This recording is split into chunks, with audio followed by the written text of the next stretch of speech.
할렐루야, 홍성필 목사입니다. 한 주 동안 잘 지내셨어요? 저는 현재 일본 군마현에 있는 이카호 중앙교회를 섬기고 있습니다. 교회 홈페이지 알려드리겠습니다. 이카호 중앙교회 홈페이지는요, www.ikaho.co www.ikaho.co입니다. 이곳으로 오시면 저희 교회에 대한 안내 말씀 그리고 주일 설교 말씀을 들으실 수가 있습니다. 그리고 주일 설교 말씀은 동영상 사이트 유튜브를 통해서 시청하실 수가 있으시고, 그리고 팟캐스트와 팟빵을 통해서도 음성으로 들으실 수가 있습니다. 그리고 저희 교회 홈페이지에 오시면 매주 전해드리는 설교 말씀을 텍스트로도 보실 수가 있습니다. 여러분의 참고가 되시길 바랍니다. 다음으로 저는 현재 그리스도 사랑, 이웃 사랑 기린 선교회를 섬기고 있습니다. 기린 선교회 홈페이지 알려드리겠습니다. 기린 선교회 홈페이지는요, www.3927.kr www.3927.kr입니다. 그리고 메일 주소도 알려드리겠습니다. 기린선교회 메일 주소는요, 기린미션@gmail.com 기린미션@gmail.com입니다. 이곳으로 메일을 보내주시면 제가 언제든지 직접 받아볼 수가 있습니다. 다음으로 지난주에도 귀하게 선교 후원으로 섬겨주신 분들이 계십니다. 이진호님, 윤창조님, 그리고 오현성님께서 귀하게 선교 후원으로 섬겨주셨습니다. 감사합니다. 얼마나 큰 힘이 되는지 모릅니다. 예수님의 놀라운 축복과 넘치는 은혜가 함께 하시기를 주님의 이름으로 축원합니다. 다음으로 선교 후원으로 섬겨주실 분들을 위해 안내 말씀드립니다. 먼저 한국에 있는 은행이지요. KB국민은행입니다. 계좌번호는요, 079-21-0736-251 KB국민은행 079-21-0736-251 홍성필입니다. 다음은 일본에 있는 은행으로 직접 섬겨주실 분들을 위해 안내 말씀드립니다. 먼저 군마은행입니다. 저희 교회가 있는 지역은행이에요. 군마은행 지점번호는요 190, 계좌번호는 1992256입니다. 군마은행 지점번호는 190, 계좌번호는 1992256 혼손피룩입니다. 다음은 일본에 있는 우체국 은행입니다. 유초은행이에요. 기호는 10450, 번호는 356-4481, 지점 번호는 048입니다. 유초은행 기호는 10450, 번호는 356-4481, 지점 번호는 048, 역시 혼손피루입니다. 저희 교회는 아직까지 재정적으로 미자립 상태에 있습니다. 그래서 여러분들의 기도와 선교 후원이 큰 힘이 되고 있습니다.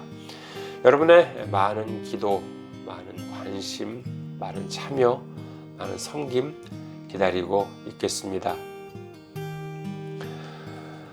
오늘 함께 은혜 나누실 말씀 보시겠습니다. 오늘 함께 은혜 나누실 말씀 로마서 16장 5절에서 12절까지의 말씀입니다. 로마서 16장 5절에서 12절까지의 말씀 봉독해 드리겠습니다. 또 저의 집에 있는 교회에도 문안하라. 내가 사랑하는 에베네도에게 문안하라. 그는 아시아에서 그리스도께 처음 맺은 열매니라. 너희를 위하여 많이 수고한 마리아에게 문안하라. 내 친척이요 나와 함께 갇혔던 안드로니고와 유니아에게 문안하라. 그들은 사도들에게 존중히 여겨지고 또한 나보다 먼저 그리스도 안에 있는 자라. 또 주 안에서 내 사랑하는 암블리아에게 문안하라. 그리스도 안에서 우리의 동역자인 우르바노와 나의 사랑하는 스다구에게 문안하라. 그리스도 안에서 인정함을 받은 아벨레에게 문안하라. 아리스토블로의 권속에게 문안하라. 내 친척 헤로디온에게 문안하라. 나기수의 가족 중 주 안에 있는 자들에게 문안하라.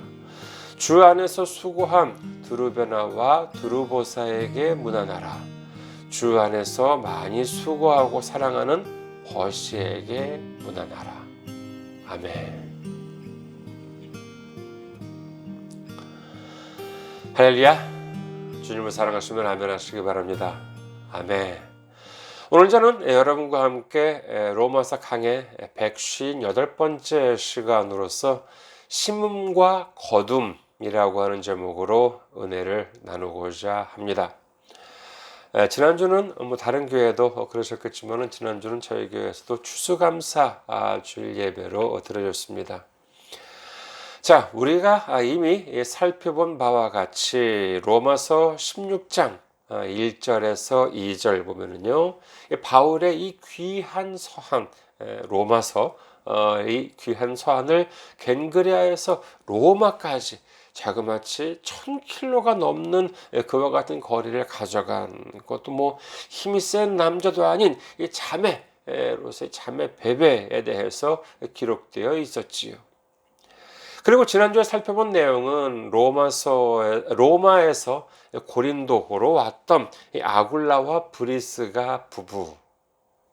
그들은 고린도에서 에베소, 에베소에서 로마, 그리고 다시 로마에서 에베소로 이어지는 이 멀고도 험난한 여정을 마다않고 오로지 주님의 일을 위해 바울의 사역을 헌신적으로 도왔던 이 한 부부에 대한 내용을 살펴보았습니다. 이제 5절부터 16절까지 보시면은요, 계속해서 문안하라, 문안하라, 문안하라 라고 하는 내용이 이어지지요. 이를 그냥 읽어 내려가면은요, 재미가 하나도 없습니다. 하지만 우리는 잊어서는 안 됩니다. 그게 뭐냐 하면은요, 이 성경이라고 하는 책은요, 참으로 흥미있는, 참으로 흥미로운 책이다라고 하는 사실입니다. 이 성경에 한번 빠지게 되잖아요. 그러면은요, 세상 학문이 별로 재미가 없어요. 예를 들어서 무슨 소설가나 아니면 철학자가 쓴 책의 내용을 두고 그 내용이 무엇을 상징하는지에 대해서, 무엇을 의미하는지에 대해서 이제 후세 학자들이 여러 주장들을 내놓는 경우가 많이 있는데, 그래봐야 그건 어디까지나 사람 생각이잖아요. 아무리 훌륭한 사람이 쓴 글이나 책이라 하더라도 그 생각이나 주장이 항상 옳다고만은 할 수 없지 않겠습니까? 그리고 국어 시험에 보면은요, 본문이 있고 그 내용에 대한 질문이 있는데, 예전에 어디서 들어보니까는요, 그 시험에 나온 그 본문을 쓴 필자가 직접 그 자기가 쓴 본문을 바탕으로 나온 그 출제된 시험 문제를 풀어봤다는 것이에요. 그랬더니 어떻게 되느냐? 다 맞았느냐? 아니에요. 절반도 못 맞았다라고 하는 그와 같은 이야기를 들은 적이 있습니다. 그러니까 이게 뭐예요? 그것은 그저 글을 쓴 사람 따로, 그 다음에 해석한 사람 따로라고 한다는 것이지요. 다시 말해서 공부 많이 한 사람이 어떤 글을 해석했다 하더라도 그게 정말로 그 글을 쓴 사람의 생각과 같은가라고 하는 문제는 이건 별개다라고 하는 뜻이라고 하겠습니다. 그러나 이 성경은 어떻습니까? 디모데후서 3장 16절 모든 성경은 하나님의 감동으로 된 것으로 교훈과 책망과 바르게 함과 의로 교육하기에 유익하니. 비록 이 성경은 직접적으로는 사람의 손에 의해 쓰여졌다 하더라도 모든 성경은 하나님의 감동으로, 하나님의 영감으로 쓰여진 것이기 때문에 이 구약 39권, 신약 27권 전체 이 66권을 하나님께서 우리에게 주신 유일하고도 완전한 하나님의 말씀으로 받아들였을 때 비로소 올바로 성경을 제대로 이해할 수 있다라고 하는 사실을 믿으시기를 주님의 이름으로 축원합니다. 자, 이 로마서 16장 5절에서 16절까지를 보시면은요, 우선 이 한 곳에서 이렇게 나눌 수가 있습니다.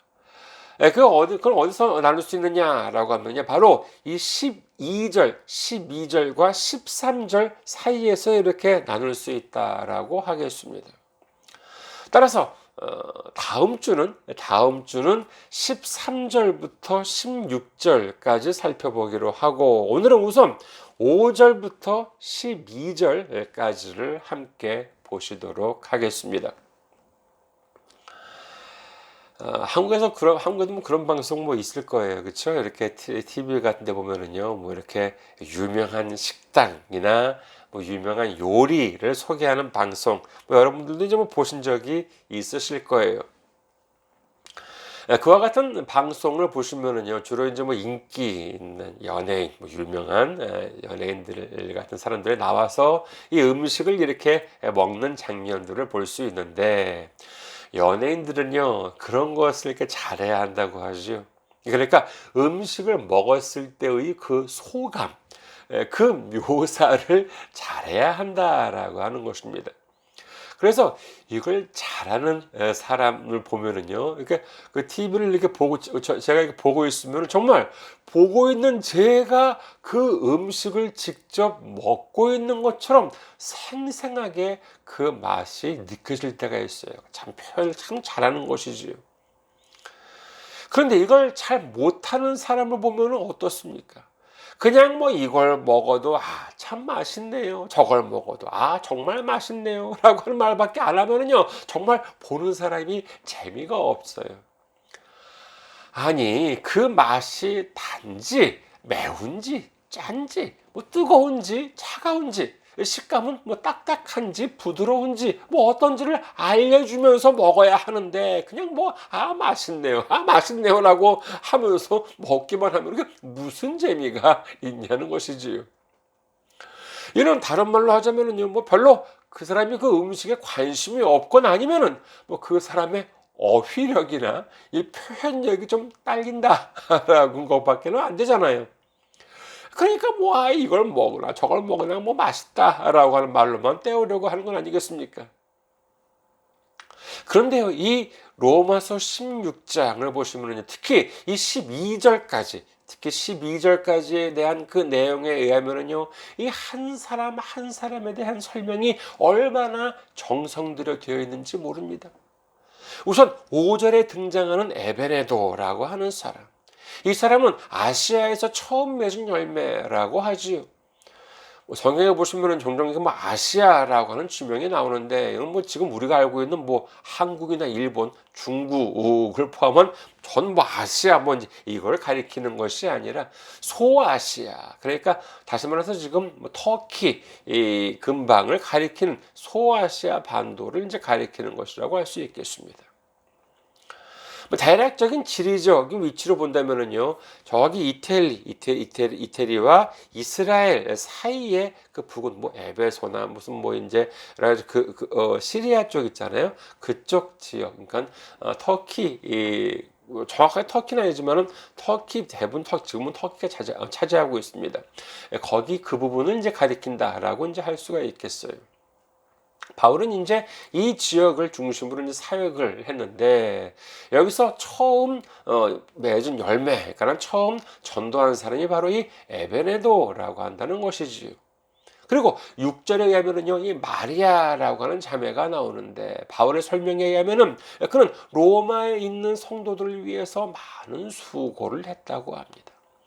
그 외에도 안드로니고와 유니아, 암블리아 등 많은 사람들이 등장하는데, 이 12절까지를 보면은요, 각 사람마다 자세한 설명이 있어요. 이 로마서 16장 1절부터 12절까지를 이렇게 좀 간략하게 살펴보았습니다만, 여러분께서는요, 여기에 등장한 인물들에 대해서 좀 어떻게 생각되십니까? 좀 간단하게 좀 구분을 해볼까요? 만약에 여기에 나오는 사람들을 심는 사람들과 거둔 사람들로 이렇게 구분을 해 본다면, 여기에 등장하는 사람들은 어떤 사람들이라고 할 수 있겠습니까? 예, 모두 다 심는 사람들이다라고 할 수 있겠지요. 이는 여기에 기록된 사람들만이 아닙니다. 이 성경에는 수많은 사람들이 등장합니다만 주님 안에서 칭찬을 받는 사람들은 모두 다 심는 사람들이었다라고 하는 사실을 우리는 알 수 있는 것입니다.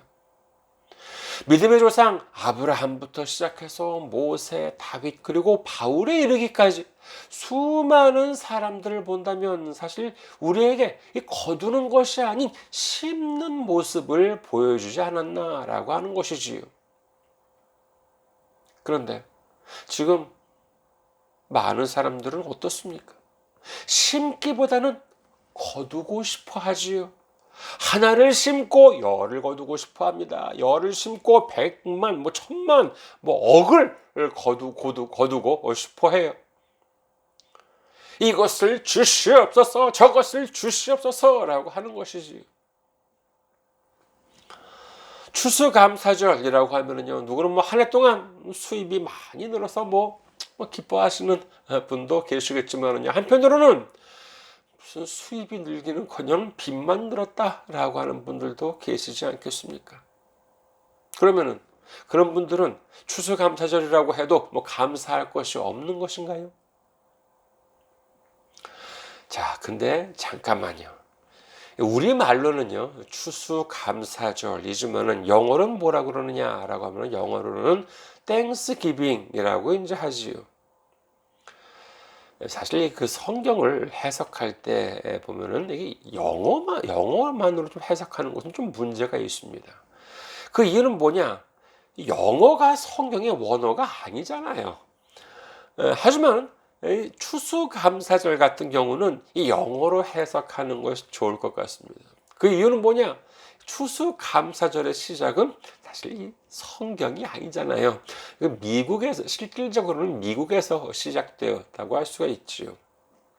물론 성경에는요, 수확에 대해서 하나님께 감사물을 이렇게 드리는, 바치는 그와 같은 내용이 있습니다. 하지만 이를 지금 우리 교회에서, 개신교 교회에서 이제 드리는 것처럼, 그와 같은 지내는 것처럼 추수감사절과 같은 형태가 된 것은 과거에 영국 청교도들이 미국으로 건너가고 난 다음부터인 것이지요. 그렇기 때문에 이 추수감사절을 나타내는 이 땡스기빙이라고 하는 것을 미국의 언어인 영어로 이렇게 한번 해석을 하면 어떻게 되냐라고 하는 것인데, 이 단어 땡스기빙이라고 하는 단어를 자세히 보시면은요, 이것은 하나님께서 우리에게 주신 것에 감사한다라고 하는 말도 되지만, 땡스기빙, 기빙이라고 하는 것이 준다라고 하는 뜻이잖아요. 그러니까는 우리가 하나님께 드린다는 것에 대한 감사라고도 이해할 수가 있는 것입니다. 자, 회사원이라고 한번 생각해 보세요. 우리가 영업사원인데 몇 억대가 되는 큰 계약을 따왔어요. 이거 얼마나 큰 성과입니까? 자, 그렇다면은요, 여러분께서 이제 그와 같은 큰 계약을 따왔다고 생각해 보세요. 그러면은 여러분의 월급은 언제 받습니까? 자, 여러분이 회사원인데 여러분께서 다니시는 회사에서 여러분이 영업을 해서요, 정말 몇 억대가 되는 아주 큰 계약을 따왔어요. 그러면은 여러분의 월급은 언제 들어옵니까? 1번, 여러분이 따온 계약금이 입금되면은 여러분한테 월급이 들어온다. 2번 기타. 언제 여러분의 월급이 들어옵니까? 예, 계약금이 입금된다면은 어디로 그러면은 입금이 돼요? 아무리 내가 계약을 따봤다고 해도 그 계약금이 내 통장으로 입금되는 것은 아니잖아요. 그건 어디까지나 회사 돈이지요. 그렇다면 그 몇 억짜리 계약을 따온 내 월급은 언제 입금이 됩니까? 그렇죠. 월급날에 입금이 됩니다. 회사에 있으면서요, 정말 놀라운 성과를 내면은 특별 보너스가 나올 수도 있고, 월급이 오를 수도 있고, 그리고 승진도 할 수 있겠지요. 하지만 이는 어디까지나 회사에서 나한테 해주는 건 아니겠습니까? 나 자신이 할 수 있는 것은 아니지요. 내가 내 보너스를 줄 수도 없는 것이요. 내 마음대로 월급을 올릴 수도 없습니다. 당연히 내 마음대로 승진할 수도 없겠지요. 그러나 내가 나에게 주어진 일을 열심히 해서 성과를 올린다면 분명 그에 걸맞는 결과가 주어지지 않겠습니까? 이는 믿음에 있어서도 마찬가지입니다. 베드로전서 5장 6절 그러므로 하나님의 능하신 손 아래에서 겸손하라. 때가 되면 너희를 높이시리라. 아멘. 예, 압니다. 물론 세상에는요 항상 공정하지만은 않겠지요. 아니 내가 분명 성과를 올렸는데 저 사람은 자기가 아무것도 안 했으면서 아부만 잘해가지고 먼저 승진하는 경우 뭐 그런 경우도 뭐 있겠죠, 그렇죠? 하지만 주님 안에서는 전혀 오차가 없습니다. 이 말씀에서 때가 되면이라고 하는 뜻은 단순히 뭐 시간이 지난 다음에라고 하는 뜻이 아니라 그 사람한테 있어가지고 가장 좋을 때, 가장 적합할 때라고 하는 뜻이에요. 그러니까 하나님께서는 우리에게 있어서 가장 적합할 때, 가장 좋을 때에 우리를 높여주신다라고 하는 사실을 믿으시기를 주님의 이름으로 축원합니다. 그래도 안 믿어지십니까? 그런 분들을 위해 성경은 다음과 같이 기록합니다. 마태복음 18장 10절 삼가 이 작은 자 중에 하나도 업신여기지 말라. 너희에게 말하노니 그들의 천사들이 하늘에서 하늘에 계신 내 아버지의 얼굴을 항상 배옵느니라. 주님은 말씀하십니다. 어떤 별 볼 일 없이 보이는 사람, 하찮게 보이는 사람도 절대로 무시하지 말래요. 그 이유는 그들의 천사들이 하늘에 계신 하나님을 항상 뵙기 때문이다. 이렇게 주님께서는 말씀하십니다. 이 구절을 두고요. 가톨릭에서는 천사가 우리를 지켜준다. 수호 천사다. 먼저 이렇게 이런 말을 쓰기도 하는데, 이런 표현을 쓰기도 하는데, 성경은요, 그렇게 말씀하지 않습니다. 그 대신 다음과 같은 구절이 있지요. 요한복음 14장 16절 내가 아버지께 구하겠으니 그가 또 다른 보혜사를 너희에게 주사 영원토록 너희와 함께 있게 하리니 라고 이제 주님은 말씀하십니다. 다시 한번 읽어드릴게요. 요한복음 14장 16절 내가 아버지께 구하겠으니 그가 또 다른 보혜사를 너희에게 주사 영원토록 너희와 함께 있게 하리니. 이걸 왜 제가 두 번 읽어드렸냐라고 하면은요. 일부 이단 교주들은요. 여기서 보면은 주님께서는 또 다른 보혜사라고 이제 말씀을 하시는데 이는 하나님이 보내주시는 보혜사 말고 또 다른 보혜사도 보내주시겠다라고 하는 뜻이라고 하면서 그게 누구냐라고 하면 그게 바로 자기다라고 하는 것이에요. 참 편하죠, 그렇죠? 하지만 이런 그런 뜻이 아닙니다. 그런 뜻이 아니라 지금까지 제자들과 함께 있던 예수님을 대신해서 예수님께서 이제 하늘로 올라가신다 하더라도 또 다른 보혜사를 보내주셔서 우리와 함께 하시겠다. 그와 같은 말씀인 것이지요. 그렇다면 이 보혜사라고 하는 것은 무엇이냐 하면 그게 뭐 천사라고 해요? 아니에요. 그런 기록은 없습니다. 그럼 보혜사는 무엇이냐 하면은 요한복음 15장 26절에서 보면은 다음과 같이 기록합니다. 요한복음 15장 26절 내가 아버지께로부터 너희에게 보낼 보혜사 곧 아버지께로부터 나오시는 진리의 성령이 오실 때 그가 나를 증언하실 것이요 라고 주님은 말씀하십니다. 하나님께서는 우리에게 천사를 시켜서 우리와 함께 하시겠다라고 하는 것이 아니라 하나님 아버지의 영, 진리의 성령님이 우리와 함께 해주신다라고 하는 사실을 믿으시기를 주님의 이름으로 축원합니다. 그렇다면요, 그들의 천사들이 하나님을 뵙는다라고 하는 뜻은 무엇일까요? 이는 분명히 그럴 필요가 있을 것 같아요. 이것은 바로 요한계시록에 보면은 등장합니다. 요한계시록 20장 12절. 또 내가 보니 죽은 자들이 큰 자나 작은 자나 그 보좌 앞에 서 있는데 책들이 펴 있고 또 다른 책이 펴졌으니 곧 생명책이라. 죽은 자들이 자기 행위를 따라 책들에 기록된 대로 심판을 받으니라고 되어 있어요.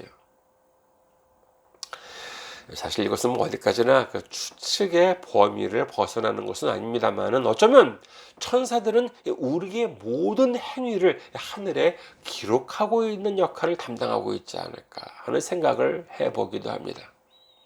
그러나 어찌되었든 간에 이 말씀에 있어서의 핵심은 뭐냐? 아무리 하찮게 보이는 사람일지라 하더라도 하나님께서는 지대한 관심을 가지고 한 사람 한 사람을 지켜보고 계신다. 이와 같은 뜻으로 이해해야 한다는 것이지요. 1961년에 그 존 F 케네디는요, 미국 제35대 대통령 취임 연설에서 다음과 같은 말을 했다고 하지요. 국가가 여러분에게 무엇을 해줄지 묻지 말고 여러분이 국가를 위해 무엇을 할 수 있는지 물으라. 다시 한 말씀 드릴게요. 국가가 여러분에게 무엇을 해줄지 묻지 말고 여러분이 국가를 위해 무엇을 할 수 있는지를 물으라. 이게 뭐 명언이라고 이제 하는데 이런 말 하면은 뭐 무식하다는 소리를 들을지 모르겠습니다만은요. 사실 이제부터 국정을 맡게 될 대통령이 될 사람의 말로서 이게 합당한지 저는 좀 의문이 듭니다. 오히려 대통령으로서는요, 국민이 국가를 위해 무엇을 해줄 수 있는지를 바라기 전에 국가가 국민을 위해 무엇을 해줄 수 있는지를 생각해야 하지 않겠느냐라고 저는 생각하는 것이지요. 모르긴 몰라도 아마 이 존 F 케네디가요, 선거, 이게 그 대통령 취임 연설이기에 망정이지, 만약에 선거 연설 유세였다면은 아마 이렇게 말하지 않았을 거예요. 그렇죠. 오히려 정말, 국민이 국가를 위해 무엇을 해줄 수 있는지 바라기 전에 국가가 먼저 국민을에게 무엇을 해줄 수 있는지를 생각하는 그와 같은 나라가 되어야 된다. 뭐 이제 선거 때는 그렇게 얘기하지 않았을까. 근데 대통령은 이미 됐고, 취임 연설이니까 국가가 국민에게 무엇을 해줄지 묻지 말고 여러분이 국가를 위해 무엇을 할 수 있는지를 한번 생각하라. 뭐 이제 이렇게 말한 것이 아닐까라고, 뭐 저는 뭐 모자란다고 해서 생각하실지 모르겠습니다만 아무튼 좀 그런 생각이 들어요. 근데 말이에요, 이게 대통령이 했기 때문에 좀 이렇게 저한테 좀 걸리게끔 그렇게 여겨지는지 모르겠습니다만은, 만약에 이제 학교를 갓 졸업하고 취업을 하는 사람한테 해주는 말이다, 이렇게 생각하면 어떻게 될까요? 그 말을 다음과 같이 한번 바꾸면 어떻게 될까요? 이렇게 바꿔보았습니다. 이제 그 취직을 하는 이제 사람한테 조언을 해주기를, 이보게, 회사가 자네한테 무엇을 해줄지 생각하지 말고 자네가 회사를 위해 무엇을 할 수 있는지를 한번 생각해 보도록 하게나. 어떻습니까? 이봐, 회사가 자네한테 무엇을 해줄지 생각하지 말고 자네가 회사를 위해 무엇을 할 수 있는지를 한번 생각해 보도록 해. 자, 회사에서요, 일은 안 하고 월급날만 손꼽아 기다리겠습니까? 왜 내 월급은 안 올려주는 거야? 왜 나는 승진을 안 시켜주는 거야? 왜 나는 남들만큼 이렇게 넉넉하지 못한 거야? 라고 불평, 불만만 늘어놓겠습니까? 사실 그런 사람한테 회사에서 무슨 비중 있는 일을 맡기겠냐는 것이지요. 맨날 회사 불평이나 뭐 상사 불만만 일삼고 동료들, 후배들 뭐 험담이나 하는 사람은, 이와 같은 사람은 회사에서 아무런 성과도 남길 수가 없습니다. 그러면 우리는 무엇을 해야 되겠습니까? 그렇습니다. 내가 회사를 위해서 무슨 일을 할 수 있느냐라고 하는 것을 우선 생각해야 한다는 것 아니겠습니까? 그것이 무엇입니까? 그게 바로 심는 것이다 라고 할 수 있는 것이지요. 내가 회사를 위해서 무엇을 심을 수 있는지를 생각하고, 내가 지금 몸담고 있는 그 단체 조직을 위해서 무엇을 심을 수 있는지를 생각하고, 그리고 행함으로 심어야 한다는 것입니다. 심지도 않고 거둘 수는 없지 않겠습니까? 그렇게 회사 생활을 하면서 내가 심었다면, 그러면 거두는 것은 누가 거둡니까? 내가 열심히 노력을 해서 큰 계약을 따왔다 하더라도 그게 내 돈이 되는 것이 아니라 회사 돈이 되는 것이잖아요. 그리고 나서 때가 되면 나에게 돌아오는 것입니다.